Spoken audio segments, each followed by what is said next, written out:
Hi, this is Flug, and I'm back with another of my series talking about the Sopwith Camel and this JSBSim flight dynamics model that I'm working on and demonstrating for you. So in this episode I want to talk a lot about rolling. You wouldn't think rolling would be that exciting a topic, but it's actually quite interesting in the Camel. And if you want to read up on the background of this,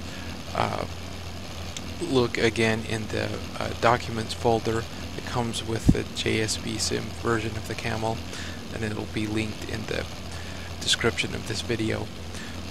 But if you look in that directory, you'll see an article by a pilot named Brian Lacomber, and it's called Overburdening the Camel. And this is a fellow who's an airshow pilot, acrobatic pilot, and had a lot of hours in a couple of different camels that he was replica camels that he was able to fly, like in the 70s and 80s on the airshow circuit, and they did a lot of acrobatic maneuvers and all that on them. So we mentioned another one of his articles in the last video, but this is the one where he particularly talks about the rolling, and he says, oh, those ponderous ailerons, where was the camel's lightning turn that I used to read about in Biggles' books? Because if you read those World War I books, the quick turns and the lightning turns and all that, they're talking about it all the time. Well, of course, you have to take that with the sort of grain of salt of compared with other aircraft of the day and that type of thing. So, but according to Lacomber, who's used to flying kind of modern acrobatic aircraft and all that, he says, this thing rolled into a turn with all the alacrity of an ocean liner. So let's just do that roll, and it is a bit like an ocean liner in maybe a bad storm or something, sort of rolling slowly around. So it's not anything you'd really call speeding. So here's what he set out to do. First, he read a set of 1918 pilot's notes for the Camel that revealed instructions for rolling the aircraft, which were remarkably akin to what we would regard as a flick roll today. And I'm not sure I found that same 1918 pilot's notes, but I have found some other things, and my interpretation of what they were talking about is instead of just doing a straight aileron roll like this, which is super slow and ponderous, I think they were probably doing a kind of combination, a bit of almost what you call a barrel roll, so you're using a kind of coordinated elevator, aileron, rudder all together, and but you're not just doing by any means an aileron roll. But it is possible to do with this JSBSim Camel to actually do a flick roll, because Lacomber goes on to say that when he read about this flick roll, he went out and looked at his replica Camel and looked at it has very thin wings and it has those wooden struts that hold the whole thing together, and it has these kind of cables, and the whole thing is kind of made out of cloth, and he was just sort of like, I don't think I'm going to be doing any flick roll, in this flimsy looking thing. And so honestly, I'm not entirely certain. This is kind of part of the lore of camels. I don't know if they really did flick rolls, because a flick roll is something that you only do in an acrobatic aircraft today. I mean, other aircraft might be capable, but their wings might also, rip off as you're doing this extremely violent maneuver. So, but it is possible now with this JSBSim Camel to do a flick roll, and let me just try a couple. Here's what it looks like, and it's very simple. The main problem, as you can see, is you tend to overroll, and then if you're not careful, like I just did there, it's easy to stall twice, because what a flick roll is you simply, and you can watch right here on the HUD, this is my elevator. So you just pull back on the stick as far as it goes, wait till it starts to rotate, and then you let off after a while. Depending on how many, how much you want to throw up at the end. You can keep holding on for a while, and you can just rotate, a million times, and you're flying. I hope your, harness was in good shape, because you were probably flying out of the aircraft. But the idea of it, if we can get back to level flight here, is that you can time it, and with practice, and this is how the acrobatic pilots do it today, you sort of get the right practice, and you sort of pull, release, and then if you do just the right amount, like I did, about a roll and a quarter there, if you get just the exact timing, you can get exactly one roll, and it's the quickest possible way to roll. And how it works, see, that was pretty close. How it works, I've added this little feature, if you can see it on YouTube. I know it's always hard to read things on YouTube, but this shows the alpha and beta degrees, which basically tell you the angle of the airflow over your wings. And so the Camel stalls when your alpha degrees are about 12 degrees.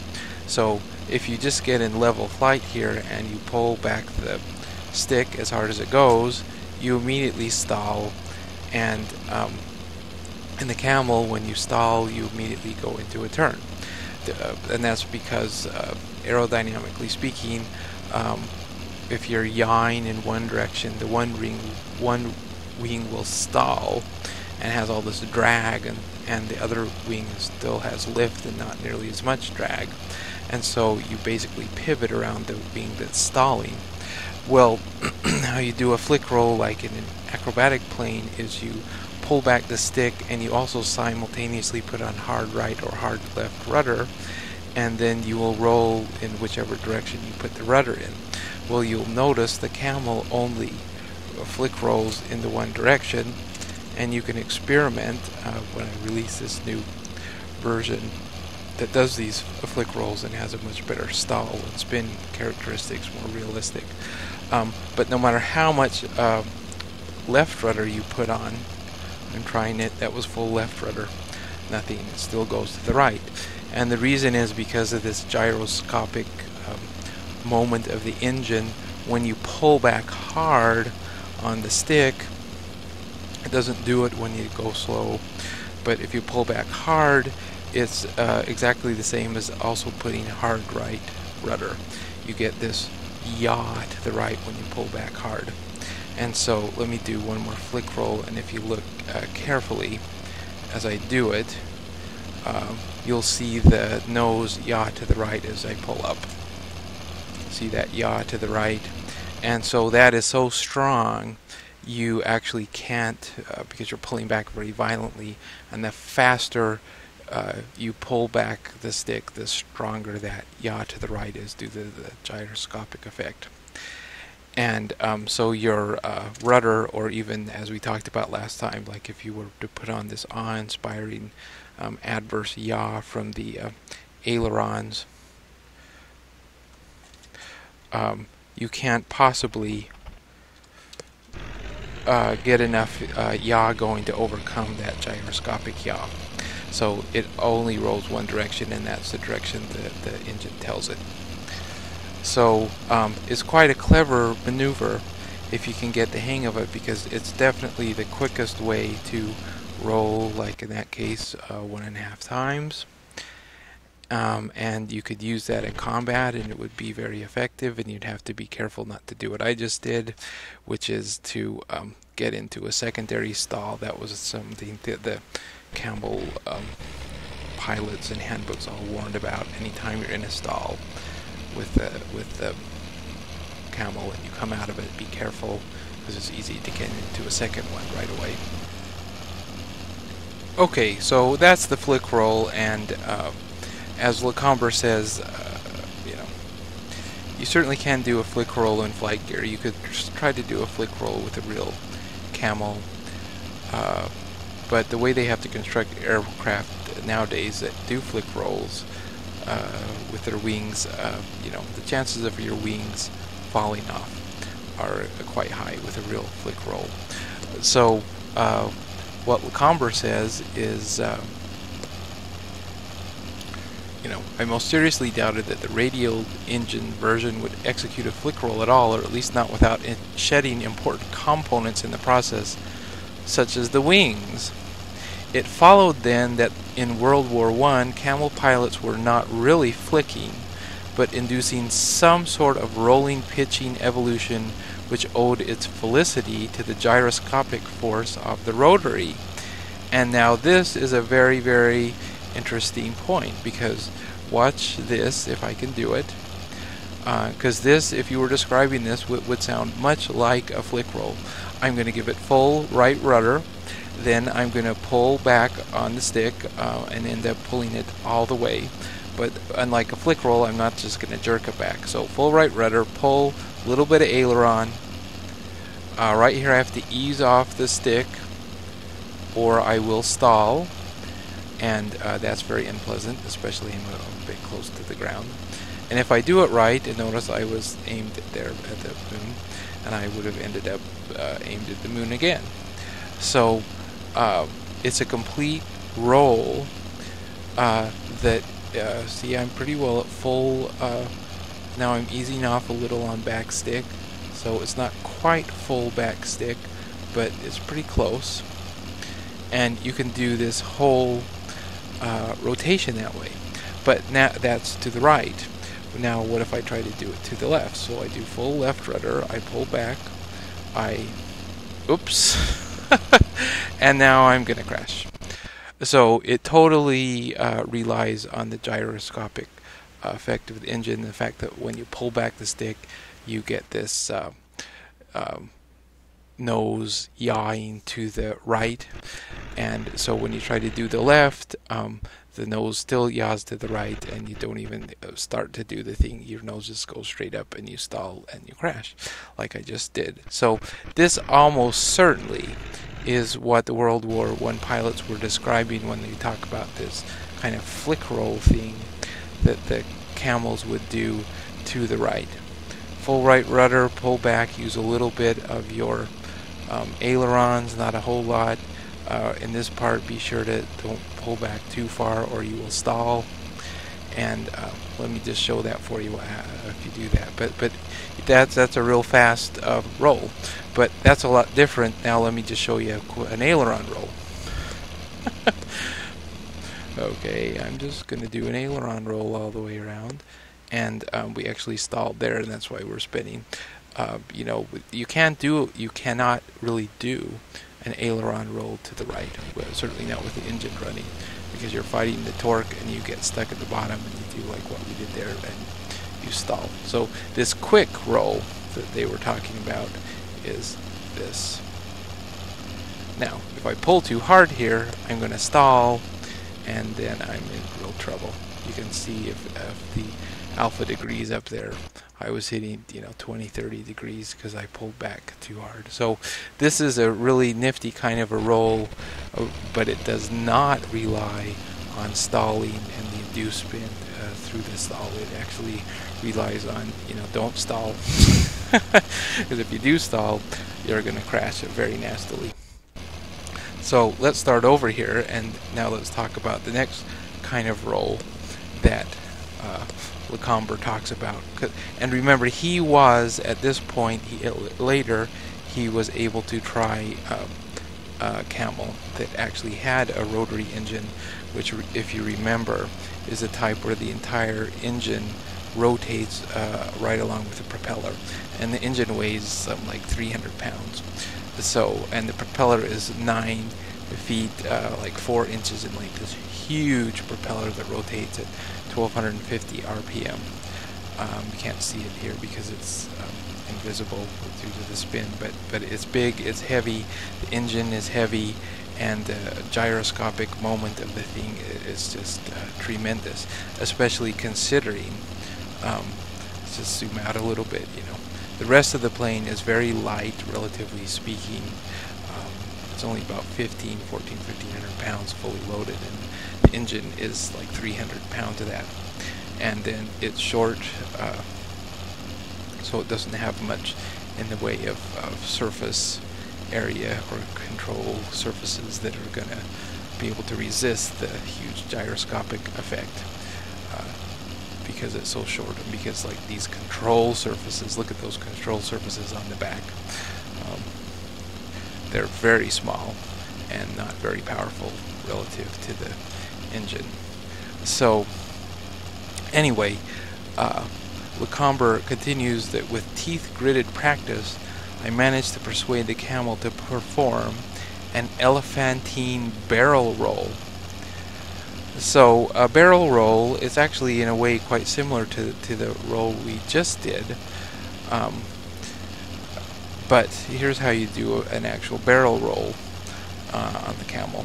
First, you're going to want to get some speed going. 120, 110, 120 knots is good on the heads-up display, and goes something like this. Well, we can see if I can do this without stalling it. Whoops, we couldn't. Yeah, and it's fairly tricky to do this. The idea of a barrel roll is that you pick a point, you're straight ahead, you pick a point about 45 degrees off straight ahead on that horizon, and then you gain that speed, and then what we're going to do is rotate right around that point that's 45 degrees off the nose on the horizon. So as we come up, we're going to start to rotate, we keep positive G's all the way around. In theory, we see now we have some negative G's, so we didn't quite do it, but this is the general idea. I'm not much of a pilot, but I've been practicing a bit, but if you do it exactly right, you end up at the same altitude as you started. I think we lost a few hundred feet there, but that's the idea. And you can do barrel rolls, but they are not the swiftest thing, and I haven't really figured out how to do that same kind of barrel roll to the right, aside from that little trick I showed you just a while ago. So there we go. So the gyroscopic effect helps you there. So you can't. There's the barrel roll, and the historic Camel could do it, and our Flightgear Camel can do it now. It sounds very much the same. But here's the really funny thing that Lecomber wanted to do, and he wanted to do a slow roll. So I'm going to restart because you definitely need some altitude for this. The idea of a slow roll is that you do a complete aileron roll, so like this, but notice my altimeter here on the right of the head. Okay, so you can make it go all the way around. You have to be careful on this part or you'll stall nicely, but I lost almost 1,000 feet there.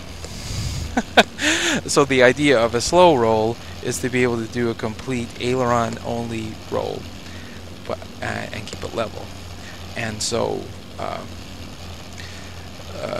Lecomber had talked to another fellow who tried it and said, it's impossible. Here we go. Neil Williams, who seemed to be a permanent fixture as British champion, had flown the Camel and pronounced that it was probably impossible to slow roll. So he took this, of course, as a challenge, and decided that he was going to see if the darn thing could actually do a slow roll. So he says, in fact, it did slow roll, slow being the operative word.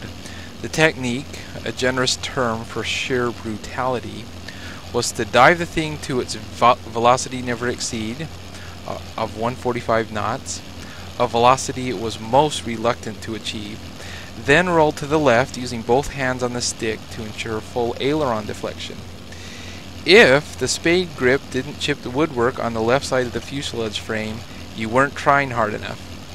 If you were trying hard enough, the Camel would oh so slowly embark on the adventure. The engine would quit shortly after passing wings vertical, leaving you with an eerie whistle of wind in the wires which I have personally heard in no other biplane. In the presence of this whistle, you kept rolling with all the usual control inputs but carried out in weird slow motion, with the added incentive that when it came to getting rid of top rudder nearing the inverted, it paid not to be tardy. If you were late, the combined effects of yaw and aileron drag were perfectly capable of skipping the roll altogether and leaving you stranded on your back like an upturned turtle. And I have to say, I've tried this many times in Flightgear, and yes, upturned turtle describes most of my attempts very well. Provided you did keep going, the roll would continue its dignified process and the engine would chime in again shortly after you regained direct flight. At the conclusion, your airspeed was a whole 70 knots. A chipmunk rolls in 6 seconds. The dismal tiger moth in about 11. The Sopwith Camel took 23 seconds to go around. So, we're going to try that, doing exactly what he said. And we do have the advantage, he was using at this time a radial engine, which doesn't have nearly either the torque or the gyroscopic effect.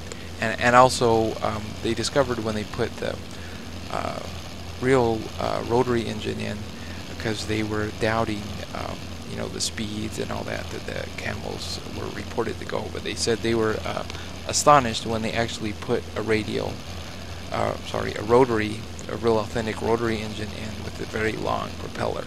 It actually went a lot better than it did with the radial. So we're not actually going to have a problem getting up to 145 knots here. But we're going to try it. 145 knots, then we will level out, and we will swing it all the way to the left, and we're going to see what happens.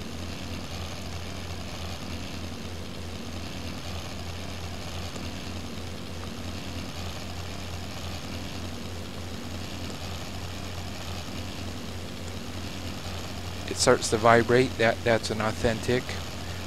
The wind burble. Okay, off we go. I do think we're a little faster than Lacombe. Whoops, we're getting stuck. And here's our problem. See, we can't maintain, we don't have enough rudder authority to totally maintain. And there's the engine again, just as he said. So we did it, and I do think that's probably a little quicker than 23 seconds, but we do have the rotary engine to help us with our roll to the left. So that's probably authentic. If we took out the huge torque of this engine and just tried it with something like what he had, it probably would be even slower. Now I can't do this close to the ground, so I'm going to reset. But here is what the same thing looks like if you try to do it to the right. So we do the same thing. We're going to dive. We will again feel that burble. That apparently has to do with this windscreen makes the low, and that's not good. Sometimes it gets really severe, and we got some damage because it's sudden. Okay, so here we are at 150. We're going to level out. We're going to roll to the right as hard as we can. Notice the adverse yaw. We're going very slow. We try to keep the nose up so we're not losing too much. Okay, now we have to put in right rudder, and we're still now we're dropping. And okay, that was very awkward. So, and there goes the engine about the time you get back to upright. But it's much harder to the right just because you roll much slower to the right because we have that engine torque going against us. And here again, notice that, and see there, I was trying to hold the nose up because we were losing altitude, but when you do that, you stall, and then you get into that terrible spin. And there you go. But anyway, you know, nothing's perfect, but this really indicates to me, here's someone who went through these different kind of rolls that the Camel would or could do in an authentic replica Camel that's very similar to this, though he had the radial engine rather than the rotary at this time, and he tried these different new maneuvers. He describes them in pretty good detail, and it's very, very interesting. I think that we can really duplicate what the real Camel did. And one of the things that's hard, because it's one thing, you know, you can go back and find the original lift and drag tables from the wind tunnel where they tested the wings, and you can find the coefficient of drag for the Camel, you know, and you can get a few numbers like this that they were used, but it's much harder to sort of duplicate these things like what happens when you stall, because they didn't run this kind of stuff through the wind tunnel like they did. So here's a stall, and you know what happens, and is that authentic? You know, those little hesitations and stuff. Well, who knows, because nobody ran that through the wind tunnel and graphed it. All you have is people's description of what happened when they were actually flying a Camel, and they were actually, you know, doing these turns or doing these kind of rolls or whatever it was. But I think we're getting pretty close here, and certainly much closer than either this version of the Camel flight dynamics model was, say 6 months or a year ago, and it seems to me closer than, you know, a lot of the other World War I planes that are coming with Flightgear right now. I mean, they have a lot of the basics, like you know, what's the speed, takeoff speed, the landing speed, the stall speed, stuff like that. But this is getting into a lot more of the flight characteristics that the pilots report as being true. And when you get all the elements working together, you can do a lot of the same stuff they did, and you also have the same limitations they did. And I think it's pretty interesting. So try out the Camel. I will be releasing a new version soon that has these improved stall characteristics and turn characteristics that are more authentic. You could call them disimprovements, because it actually makes it work worse, but in the way that the actual Camel actually did work worse. So there you go. Look in the description of the video and you'll see where to download and how to get it and how to try it out yourself.